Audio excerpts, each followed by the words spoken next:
it's a good idea that the co-payments are modulated by income, are as a function of income in Spain, okay? I don't know if you will agree with me or not, but well. So, you can review a lot of reports on the sustainability of the health system in Spain made by experts, okay, FEDE and a lot, even AES, the Association of Health Economists, had made. So you have to fight the economic crisis, have to put a barrier to the prejudices on health, etc. They have a lot of ideas, but maybe that is better for discussion. I think the main idea is, well, there is no a solution. There is no a solution. The solution should come from different measures, from different sectors, not only from the inside of the health sector, but also from intersectoral actions. And a large part of the solution has to do with institutional settings, with good governance, with transparency of information, with accountability, with, okay? Because, well, maybe the Ministry of Health is doing well the cost-effectiveness exercises for deciding the coverage of the health, public health insurance. I don't know, but I would need to know how they do it, okay? Then, I am not going deeper on the different solutions because time is over, but I think that maybe in the discussion we could do it, okay? Thank you.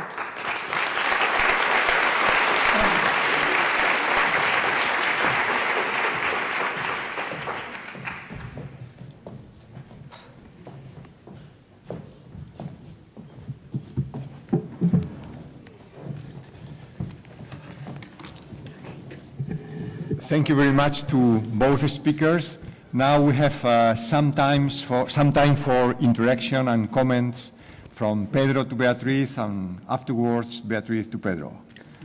Okay, so I'm trying to be very brief, meaning that I'm going to scare the translators because I'm going to speak even faster. First point, I've said 5 points only. First point that was raised by Beatriz, I think it's important. We need to be careful with the analysis that we make. I can give you 3 examples of bad analysis of data just because people were rushing to try to get conclusions in Portugal. First one was 2012 January. There was a peak in mortality. Since it was the same month where we had an increase in user charges, there were people, health experts, that were very quick to say this is created by user charges that are deterring people from going to the services, and it is killing. So they basically were saying, oh, user charges are killing. Not austerity, but user charges are killing. After 2 months, it was clear from the I can never get that word right, from the data from the flu incidence, that mortality was due to the flu that followed the same pattern that it followed 3 years ago, that followed 6 years ago. So it was basically under normality once you have the epidemic of the flu accounted for. So nothing to do with user charges. People were too quick on commenting immediate data. That's one danger. Second example, which I think where economics can help to clarify, and I think this example in several countries, the Tamiflu stockpiling for the pandemic. Everyone now I think is criticizing governments for having enough number of boxes from the pharmaceutical companies that were not used, and they want to return them back and get the money. Come on, this was insurance. This is a kind of an insurance situation where if you're stockpiling as insurance and you hope that the bad state, which is the epidemic, does not occur. It's like buying car insurance. You don't crash. You want your premium back. Doesn't make sense. And this is an economic principle that's hard to get. So third example, Portugal has one of the lowest infant mortality in Europe. Once you get to a certain level, you cannot go below that. Basically, if you get close to zero, you cannot continue going down. So you start having fluctuations around the same level. So we had that fluctuation last year. It increased slightly, still within the lowest of Europe, but increased slightly. People rush to say the crisis is killing babies. Actually, the Directorate General of Health went to see what's going on, and they found that there was an increase in low-weight births. So it was basically that you were able to keep babies alive that will be born dead, that we have a higher infant mortality rate. I'm not sure whether they are right. This was an argument put by the Directorate General of Health, so we should check. But if this is true, it's actually a good motive to have an increase. We're actually avoiding mortality before.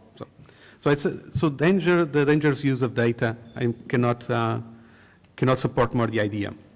The other point, just a comment, again, is about what happened in the pharmaceutical market. Unlike Spain, we didn't have a drop in the number of prescriptions. Actually, it's basically stable. What we had was a drop in prices that was dramatic, and that started actually before the Troika. It started in October 2010. And basically, it was measures that increased the generics competition. Prices of generics, on average, between October 2010 and nowadays, dropped between 50 to 60% on ambulatory care, which is a huge drop. And so we actually have a different experience there. So another comment is where is people adjusting these channels of income and so on? Why don't you see many things happening there? Well, actually, Portugal is curious in this. Let me just try to get some of my slides here now. Should be where? Pantalla completa? Yeah. So let me just show you some. Let me start with this one. One of the things that people have been looking in Portugal is whether people have stopped buying pharmaceutical products, right? Are they not buying the products because of the crisis? And actually have there 4 surveys. Just take the first line, and that's that 4 surveys that asked people whether they did not buy pharmaceuticals due to financial constraints. You have one that was published in 2010 with data from 2009. Then we have a survey in 2012, another one, and in 2013, 2 of them. The numbers are consistent. And basically what's important here is if you discard the first one, which may have a bias, you don't see an increase, dramatic increase of people saying that they are not buying pharmaceuticals. So where are people adjusting to the crisis in Portugal? Actually, you have to go to other sources and see what's happening. Savings rate in Portugal actually increased, which meant that people could have afforded somehow some more things. What went down a lot? What went down was basically acquisitions of durable goods. TVs and cars. And that is also the reason why Portugal has such a huge adjustment in the external imbalance. The trade balance of Portugal nowadays is close to 0, from something that was negative 10% to 2 years ago. So basically, we stopped importing German cars. Take that, Germany. But basically, it means that people are adjusting. Sorry for the joke. I apologize to the German people around. Could not resist it. But basically, it basically says that adjustment was made on that part. At the same time, we know that expenditure in food did not decrease. Okay? So people are adjusting, actually, on the things that we would expect, durable goods. On income distribution, we were in the third from bottom. Well, fortunately or unfortunately, we may actually become fourth and get Spain afterwards, because in 2013 we are having an increase in taxes that was classified by the Minister of Finance as enormous increase in taxes. When the Minister of Finance says that you're going to have an enormous increase in taxes, it means it is more than that. Okay?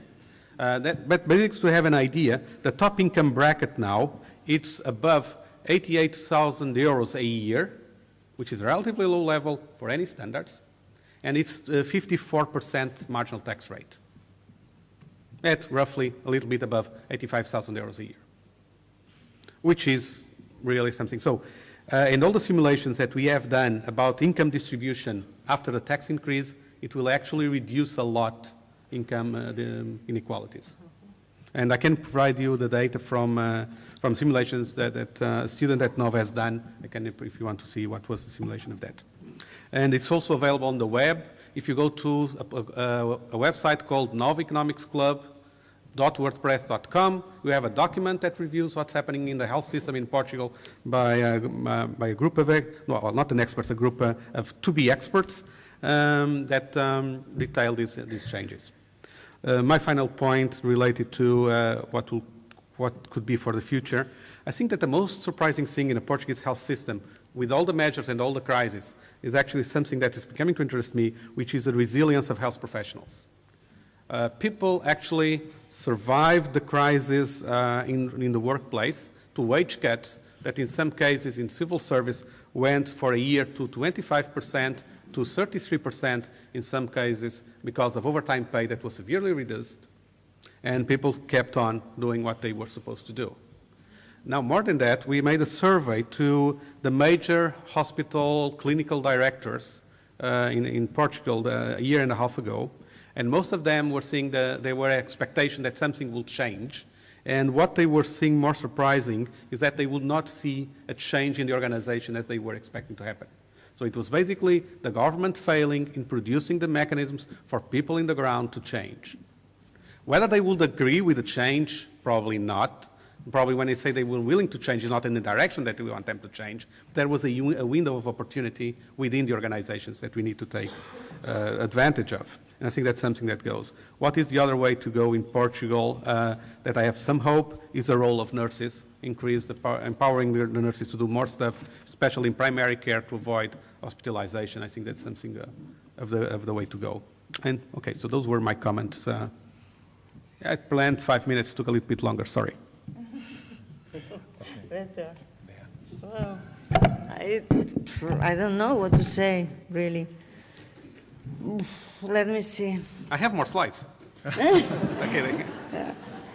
Well, I am rather pessimistic about our ability to change from the inside, so in an autonomous, in an endogenous way. So I wonder if because most of the changes we implemented were driven by external pressure, okay? Then, people say that the crisis is a good opportunity to change the institutionalization of the healthcare system, the intelligent investments, okay? So, but in fact, we are rather doing linear cuts, okay? And crisis could be a good opportunity to include objective criteria of cost effectiveness in the decisions of coverage, but well, we are not doing that so far, no? Then, well,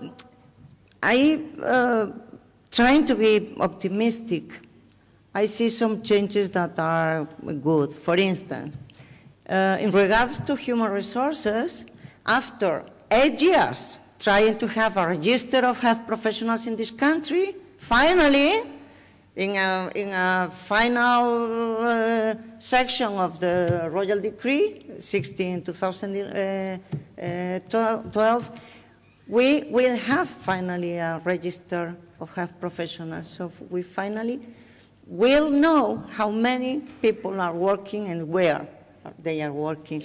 That is good.